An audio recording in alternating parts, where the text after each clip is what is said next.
Bom dia, meus amados irmãos, a graça e a paz do nosso bondoso Deus, o amor do nosso Senhor e Salvador Jesus Cristo esteja em cada um de nós hoje e sempre. Nós queremos iniciar agora a nossa lição bíblica diária.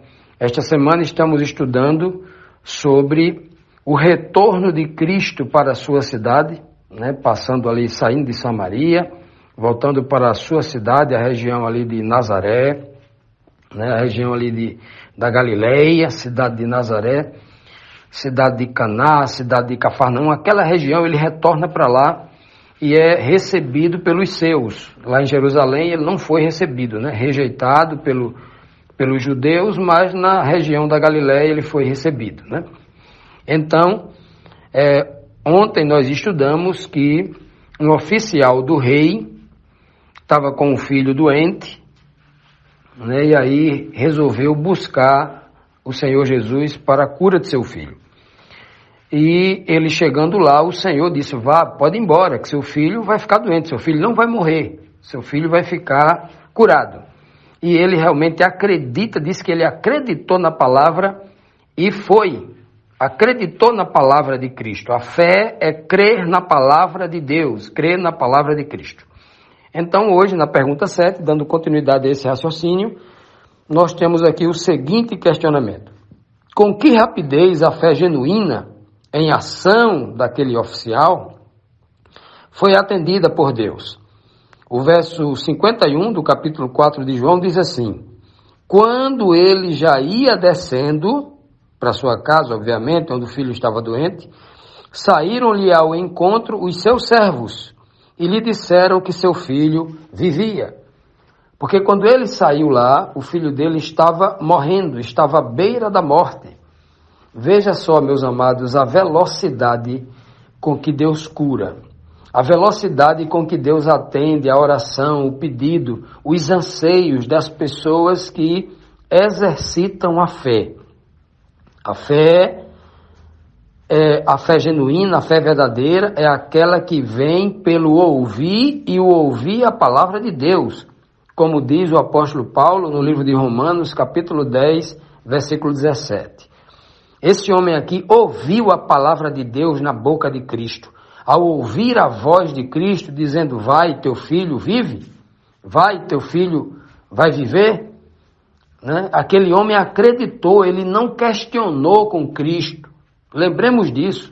Ele não questionou: Senhor, mas não é melhor eu trazer o meu filho aqui? Não é melhor o Senhor descer comigo lá? Vamos comigo na minha casa? O Senhor lá é melhor, o Senhor toca nele e tal. Ele não questionou nada. Bastou dizer: vai, teu filho vive, vá, seu filho vai viver, seu filho não vai morrer. Ele acreditou imediatamente e desceu. E aqui está a velocidade com que o Senhor cura. Esse homem nem entrou em casa. Esse homem nem chegou em casa, ele já recebe a notícia no meio do caminho. Veja como o Senhor tem pressa em atender alguém que tem fé, alguém que exercita a fé. Sempre que eu leio essa passagem, eu também me lembro de uma outra situação que muito me toca o meu coração. Eu lembro quando Davi pecou, cometeu adultério e ainda articulou a morte daquele que era o marido da mulher com quem ele adulterou. Cometeu um crime gravíssimo, um crime gravíssimo. E então o profeta Natã foi enviado por Deus até ele, e Natã, desvendou, trouxe à tona o seu pecado, e então Davi imediatamente se arrependeu do fundo do coração. Ele nem deixou Natã concluir. Quando Natã disse: esse homem é você, ele falou: pequei contra o Senhor. Pequei, já não sou digno, Pequei. Ele não, como rei, ele tinha o poder de mandar matar Natã, por estar afrontando o rei, como fez Manassés com Isaías, que mandou cerrá-lo ao meio, porque Isaías foi levar uma palavra de Deus para ele. Natã estava fazendo o mesmo. Mas ao invés de ficar com raiva de Natan por estar revelando tão grave pecado, tão grande sujeira da parte de Davi apenas baixou a cabeça humildemente e falou assim: pequei contra o Senhor.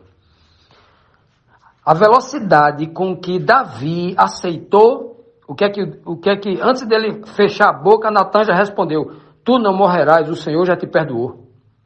O Senhor já perdoou o teu pecado. Veja que Deus é muito veloz para perdoar, com a mesma velocidade com que a gente se arrepende, com que a gente crê, o Senhor nos atende ainda numa velocidade maior.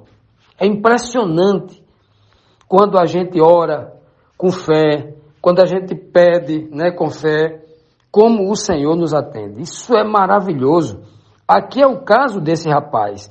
A Bíblia nem diz o nome dele, era um oficial do rei. Não importa qual o nome dele. Por que a Bíblia cita o nome de algumas pessoas, o nome de Zaqueu, que é atendido por... o nome de Levi e Mateus, Jesus foi jantar lá, o nome de Maria, que ele curou, expulsou os espíritos, o nome de Nicodemos, e o nome do cego Bartimeu. Por que a Bíblia dá nome a algumas pessoas e outras não, quando o povo sabia o nome deles?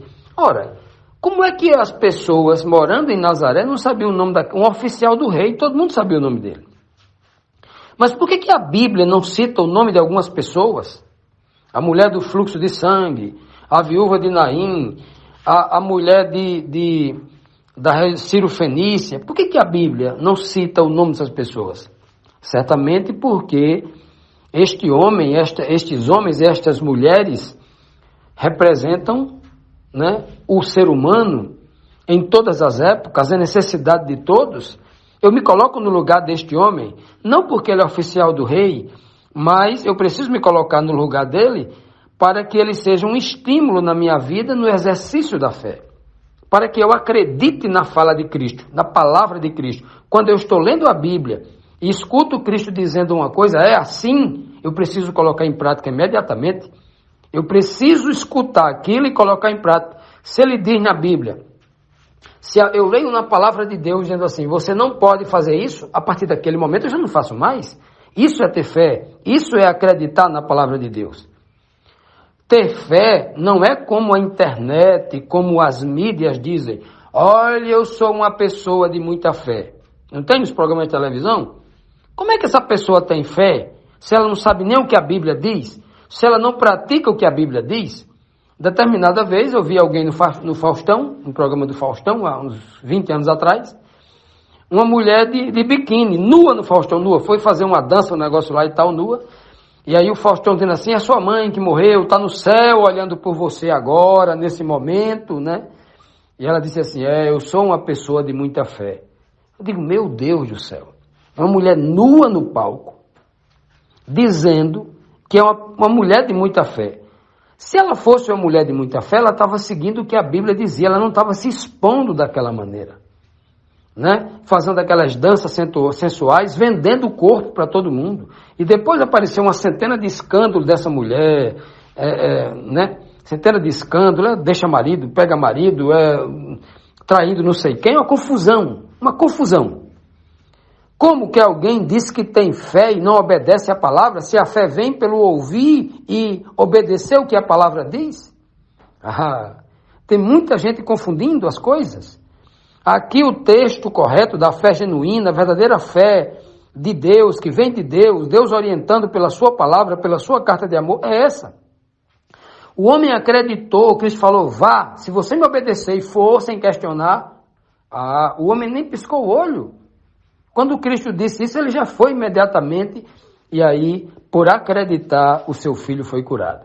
Muitas vezes Cristo disse, a tua fé te curou. Outras vezes ele diz, a tua fé te salvou, quando a fé é muito grande. O homem não apenas é perdoado o pecado, o homem não apenas é curado de uma doença física, mas ele recebe também a salvação, porque a fé é genuína.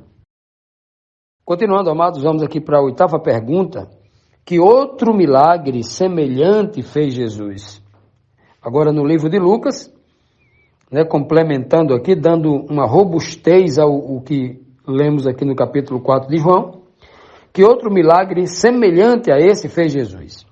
Lucas 17, do versículo 12 até o 14, diz assim: Ao entrar em certa aldeia, saíram-lhe ao encontro 10 leprosos, os quais pararam de longe e levantaram a voz, dizendo: Jesus, mestre, tem compaixão de nós. Ele, logo que os viu, disse-lhes: Ide, mostrai-vos aos sacerdotes. E aconteceu que, enquanto eles iam, ficaram limpos. Veem, meus amados, que coisa poderosa, que coisa linda é obedecer a palavra, a ordem que Cristo dá. Porque para os santos, para o homem espiritual, Cristo não fala, ele dá uma ordem. E é importante nós, como servos, entendermos que a fala de Cristo é uma ordem. Quando a gente obedece, a gente está transferindo responsabilidade. Lembre-se disso. Quem obedece está transferindo responsabilidade. Quando Jesus disse: vá, que eu vou curar você, vá, não questione não, não perca tempo não. Vá, dê 7 mergulhos no rio, vá lá e mergulhe. Vá, ide até em tal lugar e toque na rocha que vai sair água. Faça isso, não tenha dúvida. Se você fizer isso, se você fizer o que a Bíblia está dizendo, aí vai se operar o milagre na vida. Agora, as pessoas que escutam a palavra diz: guarde esse mandamento. Aí você não guarda. Você fica com medo. Você tem medo de desafiar a fé, né? Você não tem a fé suficiente. Aí espera que aconteça algum milagre na vida. Sabe quando vai acontecer um milagre na vida sem fé? Nunca. Aqui o texto, é tão lindo esse texto aqui, ó, que diz que quando Cristo entrou em determinada aldeia, ou seja, um vilarejo bem pequenininho. Olha só, como é que Cristo vai visitar? O negócio era tão sério que nunca se viu tantos leprosos juntos. Tinha 10 leprosos juntos. 10. Assim como as 10 virgens, assim como os 10 dias para batizar o povo. Sempre esse número 10, mas não vamos tratar do número 10 agora não, né? Vamos explorar isso depois. Eram 10 leprosos numa cidadezinha pequena, numa aldeiazinha pequena, que obviamente diz o texto que eles, quando viram Cristo, pararam de longe. Claro que tinha que ficar longe. Por quê? Porque havia uma lei civil em Israel que se o leproso se aproximasse de alguém, ele deveria ser morto. Ele não podia contaminar as pessoas, porque havia uma crença de que o ar que ele respirava contaminava as pessoas. Havia essa crença. E então as pessoas morriam de medo. E criou-se uma lei, lá atrás, né, no dia de Moisés, o Senhor criou uma cidade de refúgio para que os leprosos ficassem lá e não contaminassem ninguém. E aí, Jesus chegando nessa aldeia, 10 leprosos ficaram de longe. E tem uma coisa: se os leprosos fossem se aproximar de uma cidade, de alguém, ele tinha que se aproximar aos gritos. Eles eram acostumados a gritar. E eles que estavam: imundo! Eu sou um imundo! Vai passando um imundo! Se afastem, eu sou imundo! Cuidado para não se contaminar comigo! Eu sou uma ameaça! Imagine que quando ele dizia imundo, ele estava dizendo tudo isso. No grito dele estava implícito tudo isso. E aqui eles eram mestres em gritar, né? Parou de longe e levantaram a voz, gritaram dizendo: Jesus, mestre, tem compaixão de nós, né? E Jesus, quando viu eles, olha só a velocidade como Cristo quer curar. Olha só, sabe o que Cristo diz para ele? Pode ir, se mostre ao sacerdote, vocês já estão limpos. Eles acreditaram nisso. Cristo falou: pode ir, se mostre ao sacerdote. Aí eles podiam pensar: rapaz, nem tocou em mim, rapaz. Ele nem tocou em mim, ele teve que tocar no olho do cego, ungindo ali com barro, com o lodo, com o cuspe dele e o barro. Né? E agora, mandou de longe a gente ir para lá. Os leprosos poderiam ter dito isso. Eles nem perderam tempo. Viraram as costas e saíram imediatamente. O que é que eles iam fazer lá no sacerdote, se você só procurava o sacerdote para a cerimônia de purificação, para entrar na cidade novamente, para ter acesso à sua família, que era uma cerimônia complicadíssima, né? Ou seja, complicado no sentido de que era uma cerimônia longa, cheia de detalhes, a cerimônia da purificação. E ele tinha que passar por tudo isso para poder entrar na cidade.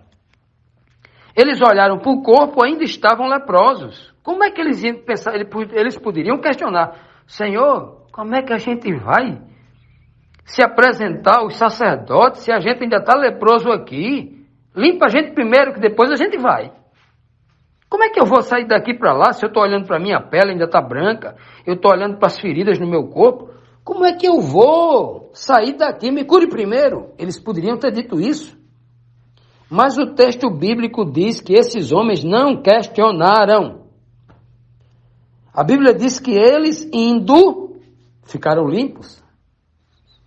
Olha, meus amados, eu sempre digo o seguinte, que é o que eu aprendi com a Bíblia. Isso é um aprendizado, para mim, foi fantástico. Esse discernimento que o Senhor me deu foi fantástico. E a mim não, deu a muita gente, a todos, né? O que é que o Senhor diz? Que ninguém, exatamente, olha, ninguém consegue aprender ou desenvolver um dom. O dom de pregar, como é que o homem faz? Indo. Vá pregar. Mas eu não sei pregar, eu só sei dizer que Jesus me salvou. Então comece a dizer que Jesus me salvou. Não, eu aprendi na Bíblia ontem que Jesus Cristo é o Filho de Deus. Então saia dizendo para todo mundo que ele é o Filho de Deus. Que Jesus Cristo morreu por mim. Saia dizendo o que você sabe. Não fique querendo fazer um estudo igual aquele pastor sábio da internet, não. As pessoas só crescem no dom se ele desenvolver o dom. Só acontece milagre na minha vida quando há ação. Todas as pessoas que Cristo cura, ele diz: vai, levanta-te, toma teu leito, faz isso, dispõe-te, né? Não chore, pare, faça isso, faça aquilo. Sempre tem que ter uma ação. Sem ação não há fé. Não existe uma fé sentado no sofá de perna cruzada. Não existe. Tem que ter ação. E esses homens vão. Como eu disse, a cerimônia da purificação era muito complicada. Eles tinham que chegar lá. Não estou dizendo que Deus é complicado, que Deus quem mandou fazer assim. Complicada, porque é um processo de purificação, ele é complexo. E aí o homem imundo chegava de longe para o sacerdote e dizia que tinha ficado limpo. E aí ele trazia a sua oferta. Qual era a oferta que ele trazia? Ele pegava 2 pombinhas do deserto, né? Ou 2 rolas, né? Como é em algumas versões, aqui no Nordeste conhece assim. 2 rolinhas. Um vaso de barro. Uma casca de cedro. Um pano vermelho de carmesim. E um molho de sopo. Matava uma das pombinhas, o sangue era derramado dentro dessa vasilha de barro, ia numa fonte de água corrente, não podia ser água parada, não podia ser do pote, não podia ser do tanque, tinha que ser de uma fonte jorrante. E ali ele enchia aquela bichinha d'água, misturava com aquela vasilha, aquela cumbucazinha de barro. Tinha que ser de barro também, não podia ser de bronze, não, tinha que ser de barro. A cumbucazinha de barro, olha, tudo tipologia do homem. Aí aquela cumbuca de barro, ela é colocado o sangue do inocente, da pombinha inocente, derramado água dentro, e ele com um molho de sopa, parecia um pincel, ele misturava tudo ali. E o pano vermelho e o pau de cedro lá dentro, ele misturava tudo. E isso era aspergido no leproso. O sacerdote de longe fazia isso com ele. Depois dessa cerimônia, esse homem ficava 7 dias fora do lado lá da cidade. Depois que ele entrava para dentro da cidade, ficava mais 7 dias para depois entrar na casa dos seus familiares, na casa da sua esposa com os filhos. Olha que cerimônia. Aí esses homens, sabendo disso, quando o Cristo disse, vai, mostrai-vos ao sacerdote, algumas versões falam, leva a oferta do sacerdote, a oferta é essa. Né? E o sacrifício que era feito pelo leproso lá no santuário era um boi. Olha que coisa linda. Um boi. Por que um boi? Porque o boi é um sacrifício equivalente para o levita, para o sacerdote. Porque havia acontecido um grandíssimo milagre, é o da lepra. Desculpe. Não é à toa que a maior tipologia do pecado é a lepra. E Cristo aqui, olha, de uma vez só foram 10. Eles acreditaram. A grande prova é que eles levantaram a voz e quando Cristo disse ide, eles nem pensaram, foram. A pergunta agora para nós concluirmos é: nós acreditamos realmente na palavra de Deus? O que a Bíblia manda fazer, a gente está fazendo?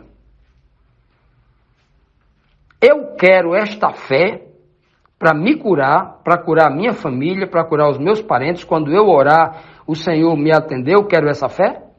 Se a resposta é sim, então façamos o seguinte: tudo que nós lemos na palavra de Deus, que ela mandar a gente fazer, a gente faça. Então isso é fé. Quem tem fé, vai e faz o que a palavra está dizendo. Que o Senhor nos abençoe, que o Senhor nos guie nesta verdade todos os dias, até o dia em que esta fé, depois de nos justificar, tenhamos o grande privilégio, a grande dádiva de olhar nos olhos de Cristo, nos olhos de Deus.